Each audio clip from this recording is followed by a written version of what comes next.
morning, guys. Bright and early, the sun's just coming up. We've already been on the road for a good 20 minutes, so we just wanted to stop and take a photo. We needed to get an early start today because we're heading to Vientiane, and it's about a 6-hour drive, but we've got quite a few appointments there this afternoon, so we need to try and make it there by lunchtime. So we left this morning at 6 a.m. and you can see, I don't know if you can see, the little orange behind me there. The sun's coming up. It's a little bit chilly. I'm kind of ready for the sun to be here, warm us up a little bit. But today we got about 350 kilometers. Should be about 5.5 to 6.5 hour drive. If all goes well, we're not going to try and do too many stops, just get fuel and push on. So that we'll have a late lunch this afternoon with some of our friends in Vientiane, and go see some people about parting ways with our beautiful bikes. It's time that we need to get rid of them and find some new bikes for Thailand. So we're gonna have to meet with some people, and hopefully they like the bikes, and we can get them sold. So anyway, back to the road. Sophie's finished taking her photo, so we're gonna keep on moving on.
Welcome to Vientiane!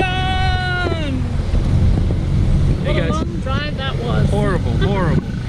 We got here, and then because we have so many obligations, like meetings with people, we kind of just said a quick hello to our friend, dropped our stuff at his house. Now we're getting the bikes washed. While they're washing, I'm gonna go to this computer shop real quick, and then we're meeting another friend for a late lunch this afternoon, and then we have 2 different people that we're gonna go meet to show our bikes to potentially sell them. We love them, but we gotta let them go because they can't go to Thailand. So we're gonna try and see that, but busy afternoon, and then hopefully tomorrow can be a little bit slower. But right now, just run, run, run. That's what the big city's all about, right? Just go, go, go, go. Right, Sophie? Right? Right, right, right.